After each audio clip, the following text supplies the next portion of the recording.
Welcome to the Fascia-Informed Therapist, the essential podcast for occupational therapy professionals looking to deepen their understanding of fascia's pivotal role in therapy and health. I'm your host, Amy Mayer, an experienced occupational therapist, practice owner, and dedicated educator. Here we'll dive into the fascinating world of fascia, exploring its significance in the human body and its critical influence on occupational therapy practice. Each episode will bring you cutting-edge insights, expert interviews, and practical strategies to help you confidently integrate the science of fascia into your therapeutic approach. Whether you're a seasoned practitioner or just starting out, our goal is to equip you with high-quality, evidence-based, and fascia-informed continuing education opportunities that will enhance your skills and benefit your clients. So join us as we unravel the complexities of fascia and transform the way you practice occupational therapy. All health and wellness practitioners are welcome. Let's learn, grow, and evolve together.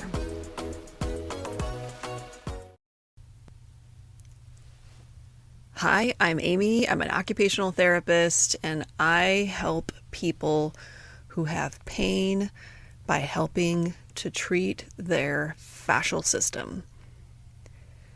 This is the first of what I hope are many podcasts helping my fellow practitioners understand how they can use fascia science to expand their ability to help people in many areas of life that extend far beyond pain.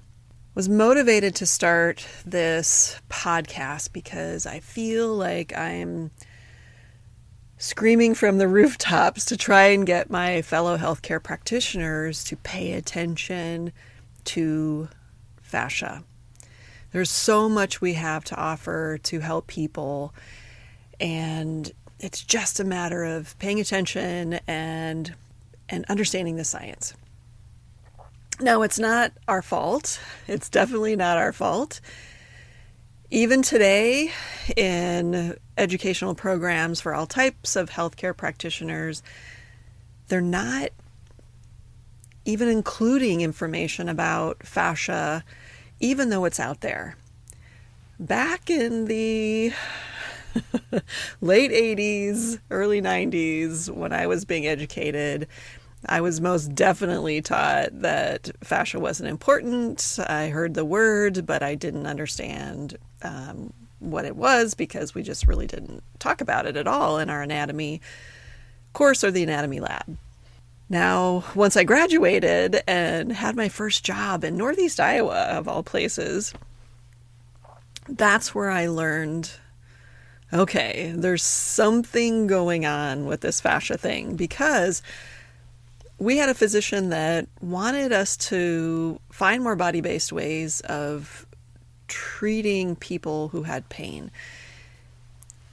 He got it back then that he didn't want to have to prescribe more pain medication if he didn't have to. So one of our senior therapists went and learned the Barnes technique for myofascial release. She came back, she started using it, she got super busy, needed someone to help, and I was the new grad who raised my hand and said, sure, teach me, I'll learn anything. I could not believe how much I was able to help people with this technique. And what I think most people think about with myofascial technique is that somebody comes in, they lay on the table, I put my hands on them, they walk away, and they feel better. That can be true, but that is not how I approached it back in the early 90s, and it's not how I approach it now.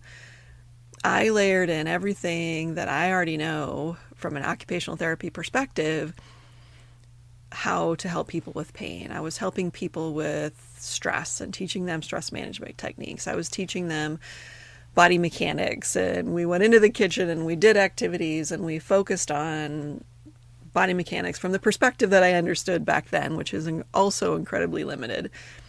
But we have so much more knowledge about that now that I hope to also teach my fellow practitioners. I am teaching them. I hope to teach more of them far and wide.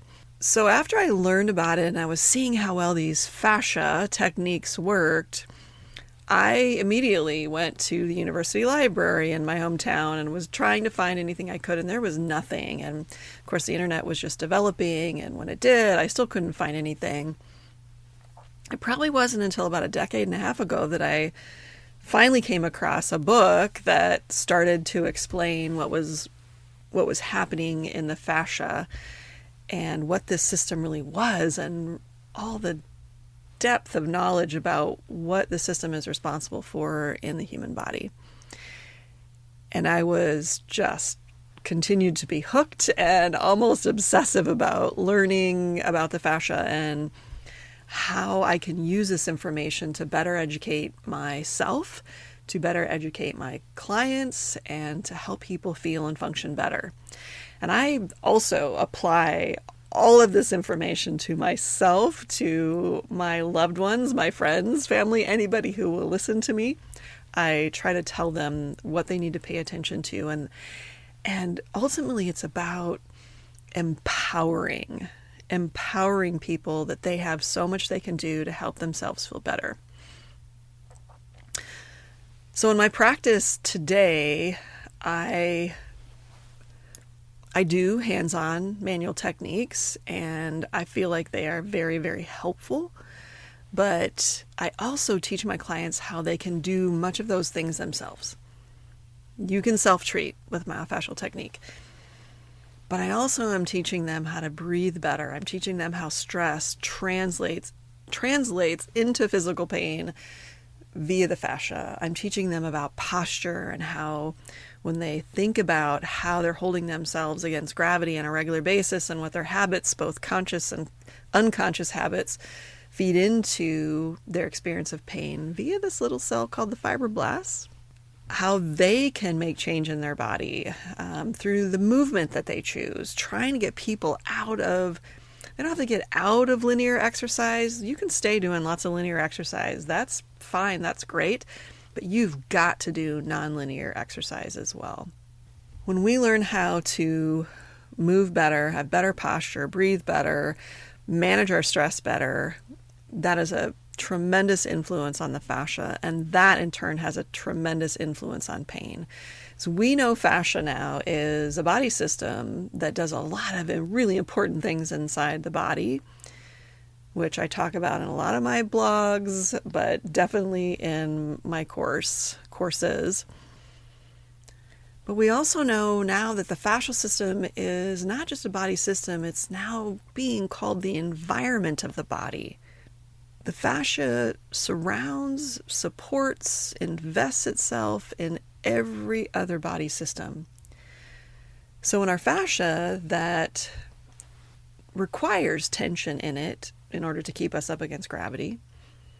But when the fascia gets too much tension, because of all those things I just talked about, stress, posture, lack of movement, lack of quality movement, when the fascia gets too much tension, it gets tight, it gets sticky, it gets adhesions, and then the body systems that the fascia surrounds, again, which is everything, whatever it's surrounding in that area where there's tension, excess tension, stickiness, adhesions, it's going to put pressure on. That might be nerves, that might be circulatory structures, that might be the digestive system, it might be the lymphatic system. And when it does, those systems aren't going to function as they should. And there's a lot of reasons that all these systems might not function as they should, but fascia is low-hanging fruit to making a lot of those systems function better, and we need to start paying attention. I feel like I've been holding up a megaphone for a long time now, trying to get my fellow practitioners to pay attention.